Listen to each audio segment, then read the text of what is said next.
پاک انڈونیشیا سفارتی تعلقات کے 75 سال مکمل۔ انڈونیشیا کے صدر سرکاری دورے پر اسلام آباد پہنچ گئے۔ صدر آصف علی زرداری اور وزیر اعظم شہباز شریف نے استقبال کیا۔ انڈونیشین صدر کو 21 توپوں کی سلامی۔ 2 روزہ دورے میں صدر پربوو سبیانتو سیاسی اور عسکری قیادت سے ملاقاتیں کریں گے۔ تجارت، سرمایہ کاری، دفاع، صحت، آئی ٹی، موسمیات، تعلیم اور ثقافت پر بات چیت ہوگی۔ متعدد مفاہمتی یادداشتوں پر دستخط بھی متوقع ہیں۔ Chief of defence forces field marshal Syed Asim Munir کو GHQ میں تینوں مسلح افواج کی جانب سے گارڈ آف آنر دیا گیا۔ تقریب میں نیول چیف اور ایئر چیف کی بھی شرکت۔ تینوں مسلح افواج کے اعلیٰ افسران بھی شریک ہوئے۔ تقریب فیلڈ مارشل عاصم منیر کے چیف آف ڈیفنس فورسز تعینات ہونے پر منعقد کی گئی۔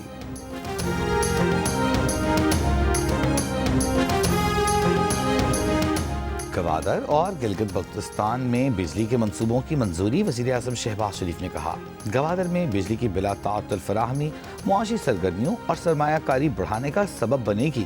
گوادر بندرگاہ مستقبل میں معاشی سرگرمیوں کا مرکز بن جائے گی۔ پاور سیکٹر میں اصلاحات پر جائزہ اجلاس میں وزیر اعظم نے کہا کہ گوادر پورٹ سٹی کو بلا تعطل مناسب قیمت پر اور قابل بھروسہ بجلی فراہمی کے منصوبوں پر تمام متعلقہ ادارے ہم آہنگی سے کام کریں۔ گلگت بلتستان میں 100 میگا واٹ کے سولر پروجیکٹ پر فوری عمل درآمد شروع کیا جائے۔ گلگت بلتستان کے عوام کی فلاح بہبود اور معاشی ترقی وفاقی حکومت کی اولین ترجیحات میں شامل ہے۔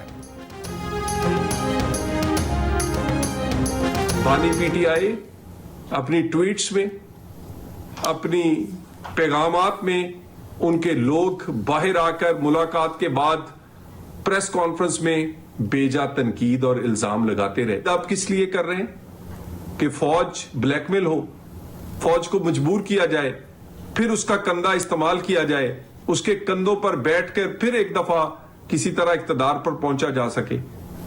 مگر لاتوں کے بھوت باتوں سے نہیں مانتے، یہ اب برداشت نہیں ہوگی۔ کوئی بھی بد زبانی کرنے والے کی زبان، وہ پارلیمنٹیرین ہو یا کوئی دوسرا، وہ کھینچ لی جائے گی۔ وزیر مملکت برائے داخلہ طلال چودھری کا کہنا ہے کہ بانی PTI فوج اور اس کے سربراہ کو بلیک میل کر کے دوبارہ اقتدار میں آنا اور کیسز ختم کرانا چاہتے ہیں۔ انہوں نے ہمیشہ دوسروں کے کاندھوں کو استعمال کیا۔ اگر فیض نہ ہوتی تو بانی PTI وزیر اعظم تو کیا کاؤنسلر بھی نہ بن سکتے۔ اریالہ سمیت جہاں بھی انتشار پھیلایا گیا وہاں قانون حرکت میں آئے گا۔ یہ اگر اب اریالہ کے باہر تماشا کریں گے، جیل میں قید دوسرے قیدیوں کے لیے خطرہ بنیں گے تو ایک قیدی کو وہاں سے منتقل کر دیا جائے گا۔ خیبر پختونخوا حکومت کے وسائل استعمال کرنے کی اجازت نہیں دی جائے گی۔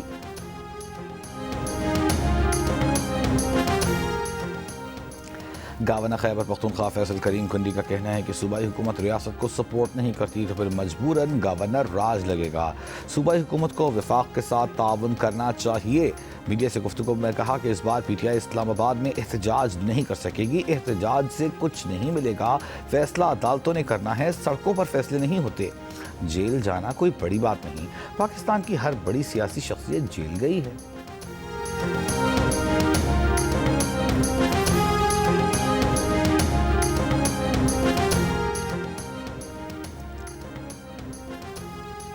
قومی اسمبلی سیکریٹریٹ نے سابق اپوزیشن لیڈر عمر ایوب کے کیسز عدالت میں زیر التوا ہونے پر وضاحت طلب کر لی۔ چیف وپ حزب اختلاف عامر ڈوگر کو خط لکھا کہ عمر ایوب پر کیسز زیر التوا نہ ہونے کی تحریری تصدیق نہیں کی گئی۔ قائد حزب اختلاف کے تقرر کا مقررہ طریقہ کار تحریری تصدیق آنے پر آگے بڑھایا جا سکتا ہے۔ عمر ایوب پر ان مقدمات میں سیکریٹریٹ کو بطور فریق شامل کیا گیا ہے۔ معاملے کی جلد تکمیل کے لیے مطلوبہ دستاویزات فراہم کی جائیں۔ پیپلز پارٹی کی مرکزی ترجمان شازیہ ملیکا PTI کو ذمہ داری کا مظاہرہ کرنے کا مشورہ۔ کہا مودی کے زیر انتظام بھارتی چینلز پر پاکستان پر حملہ کرنا شرمناک ہے۔ بانی PTI کی بہنوں کو غیر ملکی میڈیا پر پاکستان کو بدنام کرنے کے لیے بھیجا گیا۔ یہ طرز عمل حل کی بجائے افراتفری پیدا کرنے کا نمونہ ہے۔ PTI پاکستان کے خلاف بدنامی کی بجائے سیاست پر توجہ دے۔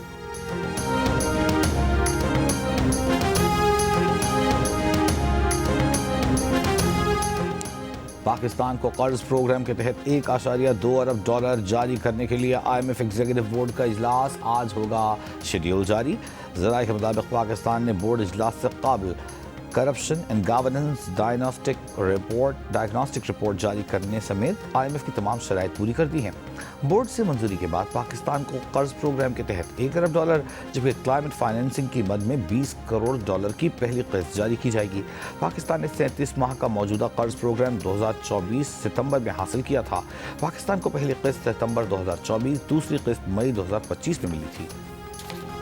پنجاب کے مختلف شہروں میں نئے ٹریفک قانون اور جرمانوں کے خلاف ٹرانسپورٹرز کی ہڑتال، ٹریفک آرڈیننس واپس لینے کا مطالبات کی منظوری تک ہڑتال جاری رکھنے کا اعلان۔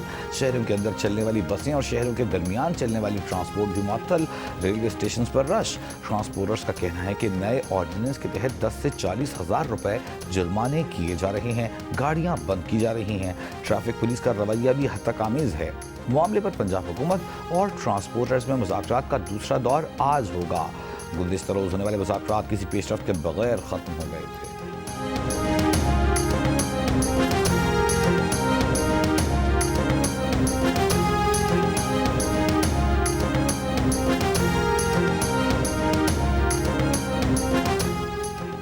لاہور ہائی کورٹ نے موٹر وہیکل آرڈیننس پر فوری عمل درآمد روکنے کی استدعا مسترد کر دی۔ پنجاب حکومت سمیت دیگر سے 2 ہفتوں میں جواب طلب۔ عدالت میں وکیل کی جانب سے دائر درخواست میں استدعا کی گئی تھی کہ عدالت موٹر وہیکل آرڈیننس کو غیر آئینی قرار دے۔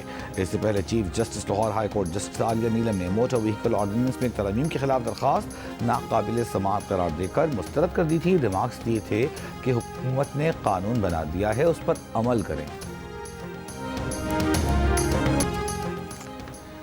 بحیرہ عرب میں پاک بحریہ کا انسداد منشیات آپریشن۔ ISPR کے مطابق 1500 کلو چرس برآمد۔ منشیات کی مالیت تقریباً 30 لاکھ امریکی ڈالر ہے۔ وزیر اعظم شہباز شریف اور وزیر داخلہ محسن نقوی کا کامیاب انسداد منشیات آپریشن پر نیول چیف اور یمامہ جہاز کے عملے کو مبارکباد۔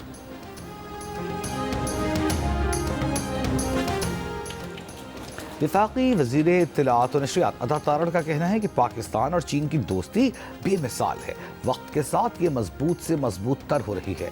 ہر مشکل میں پاکستان کے ساتھ کھڑے رہنے پر چین کی قیادت کے شکر گزار ہیں۔ اسلام آباد میں تقریب سے خطاب میں انہوں نے کہا، پاکستان موسمیاتی تبدیلیوں سے سب سے زیادہ متاثر ہونے والا ملک ہے۔ کاربن اخراج میں پاکستان کا حصہ 1% سے بھی کم ہے۔ سپریم کورٹ میں مستقل ہونے والے جج جسٹس میاں گل حسن اورنگزیب نے بطور جج سپریم کورٹ حلف اٹھا لیا۔ چیف جسٹس پاکستان جسٹس یحییٰ آفریدی نے جسٹس میاں گل حسن اورنگزیب سے حلف لیا۔ تقریب میں سپریم کورٹ کے ججز، ہائی کورٹ کے ججز اور وکلاء کی شرکت۔ جسٹس محمد کامران ملاخیل نے بلوچستان ہائی کورٹ کے چیف جسٹس کے منصب کا حلف اٹھا لیا۔ گورنر جعفر خان مندوخیل نے ان سے ان کے عہدے کا حلف لیا۔ تقریب حلف برداری میں بلوچستان ہائی کورٹ کے ججز، سینئر وکلاء اور بار نمائندوں کی شرکت۔ راولپنڈی میں دفعہ 144 کے نفاذ میں 10 دسمبر تک توسیع، جلسے جلوس، ریلیوں اور کسی بھی طرح کے اجتماعات پر پابندی۔ ضلع انتظامیہ کے مطابق دفعہ 144 میں توسیع امن و امان کی صورتحال کے پیش نظر کی گئی۔ اس سے قبل ڈپٹی کمشنر راولپنڈی نے 2 دسمبر کو 3 روز کے لیے دفعہ 144 نافذ کی تھی۔ وزیر اعلیٰ سندھ سے سری لنکن قونصل جنرل کی ملاقات، 2 طرفہ تعلقات، تجارت، باہمی دلچسپی کے امور اور سیاحت کو فروغ دینے پر گفتگو۔ سری لنکن قونصل جنرل نے کہا، سندھ کے سیمنٹ اور دیگر تعمیراتی برانڈ سری لنکا میں خاصے مقبول ہیں۔ سری لنکا کی 27 رکنی تجارتی وفد نے حال ہی میں کراچی کا دورہ کیا ہے۔ وزیر اعلیٰ سندھ نے کہا، سری لنکا کے لوگ نہایت اچھے اور محنتی ہیں۔ سری لنکا نے اپنی محنت سے معاشی بحران پر قابو پایا۔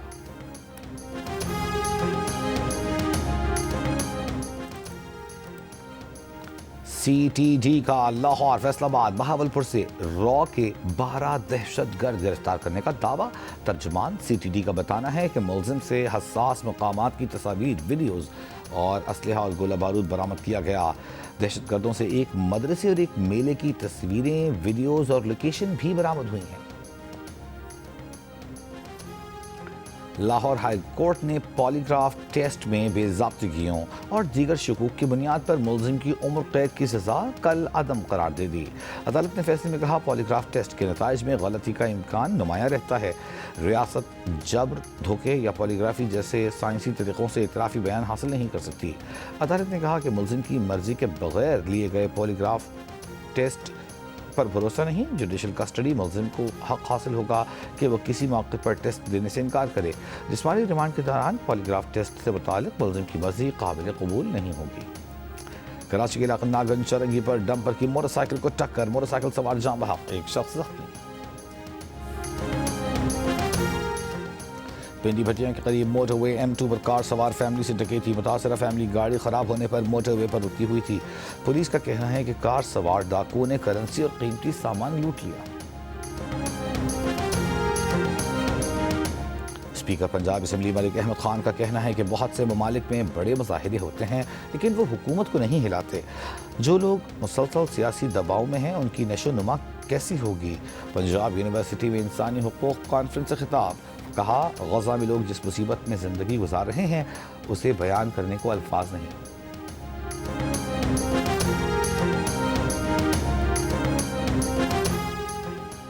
وزیر اعظم شہباز شریف کی سارک چارٹر ڈے کی 40ویں سالگرہ پر تمام رکن ممالک کو مبارکباد، کہا 40 برس قابل سات کی بنیاد رکھی گئی، مقصد مکالمے کا فروغ تھا، بدقسمتی سے علاقائی سیاسی عوامل کے باعث یہ مقاصد حاصل نہیں ہو سکے۔ پرامن، مستحکم اور خوشحال جنوبی ایشیا کی تشکیل کے لیے مل کر کام کرنے کی ضرورت پر زور۔ تھرپارکر سے تعلق رکھنے والی 79 سالہ سکھرام داس نے جامعہ کراچی سے قانون کی ڈگری حاصل کر لی۔ سرکاری اسکول کے ریٹائرڈ ٹیچر سکھرام داس نے کہا کہ قانون کی ڈگری لینے کا مقصد اپنے اور علاقے کے غریب لوگوں کی زمینوں سمیت دیگر مسائل حل کرنے میں ان کی مدد کرنا ہے۔ اسرائیلی آرمی چیف نے غزہ امن معاہدے کے تحت انخلا کی عارضی یلو لائن کو اسرائیل کے ساتھ غزہ کی نئی سرحد قرار دے دیا۔ اسرائیلی آرمی چیف نے کہا یلو لائن ایک نئی سرحدی لائن اور آبادیوں کے لیے جدید دفاعی لائن کی حیثیت رکھتی ہے۔ خبر ایجنسی کے مطابق اسرائیلی فوج اس وقت غزہ کے 53% حصے پر قابض ہے۔ 10 اکتوبر سے نافذ جنگ بندی معاہدے کے تحت طے پایا تھا کہ اسرائیلی فوج ابتدائی طور پر یلو لائن سے پیچھے چلی جائے گی۔ ٹرمپ کی جانب سے کمبوڈیا اور تھائی لینڈ میں بند کرائی گئی جنگ بندی دوبارہ چھڑ گئی۔ دونوں ممالک میں سرحدی جھڑپیں، گولہ باری کے بعد تھائی لینڈ کے کمبوڈیا پر فضائی حملے، دونوں نے سرحد پر ہتھیار اور ٹینکس جمع کرنے شروع کر دیے۔ ترجمان تھائی فوج کا دعویٰ ہے کہ کمبوڈیا نے حملے نئے مقامات تک بڑھا دیے۔ ایک تھائی فوجی ہلاک اور 7 زخمی ہوئے۔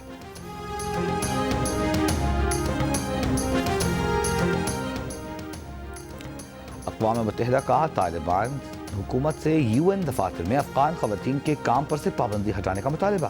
افغانستان میں UN خواتین ایجنسی کی نمائندہ خصوصی نے کہا افغان خواتین کو دفاتر اور فیلڈ میں محفوظ رسائی دی جائے۔ پابندیاں اقوام متحدہ کے انسانی حقوق اور برابری کے اصولوں کی خلاف ورزی ہیں۔ ستمبر میں طالبان حکام نے اقوام متحدہ کے دفاتر میں خواتین عملے کے کام کرنے پر پابندی لگا دی تھی۔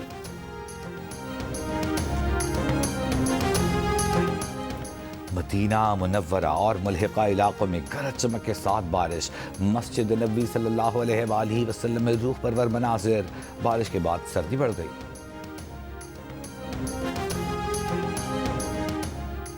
کراچی میں جاری نیشنل گیمز میں ویمن ہائی جمپ میں وابڈا نے گولڈ میڈل جیت لیا۔ مردوں کے شاٹ پٹ مقابلے میں پاکستان آرمی کے جمشید نے گولڈ میڈل حاصل کیا۔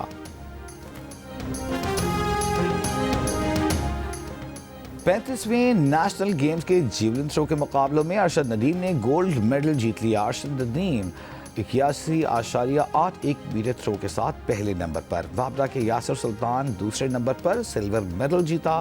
ارشد ندیم نے گفتگو میں بتایا کہ انجری سے صحتیاب ہو چکے، یہاں بڑی تھرو کرنے کا فائدہ نہیں تھا، ہر ایونٹ میں مقابلے کے مطابق تھرو کرتے ہیں، نگاہیں اگلے اولمپک گولڈ میڈل پر ہیں۔ پریمیئر لیگ میں ماگوچی کے فیصلہ کن گول کی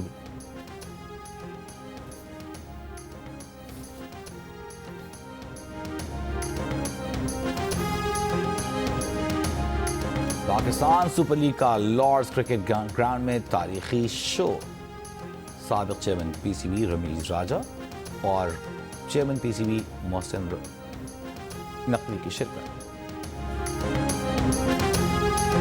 ورلڈ کلچر فیسٹیول کے آخری روز گرینڈ میوزیکل کانسرٹ استاد نور بخش، تاج مستانی سمیت جاپان، کینیا، الجزائر اور بنگلہ دیش کے فنکاروں کی پرفارمنسز۔ اختتامی تقریب سے خطاب میں وزیر اعلیٰ سندھ مراد علی شاہ نے کہا 140 سے زائد ممالک آرٹس کونسل کراچی آئے، ثقافت ہماری شناخت ہے۔ صدر آرٹس کونسل احمد شاہ نے بتایا مختلف ممالک کے کونسل خانوں نے فیسٹیول کی کامیابی میں مدد کی۔ 22 امریکی فنکاروں نے بھی ورلڈ کلچر فیسٹیول میں شرکت کی۔ اور کراچی علاقے کورنگی کی گلیوں سے گونجتی سریلی آواز آج پاکستان آئیڈل کے اسٹیج پر سب کا دل جیت رہی ہے۔ پاکستان آئیڈل نوجوان گلوکاروں کے خواب حقیقت میں بدل رہا ہے۔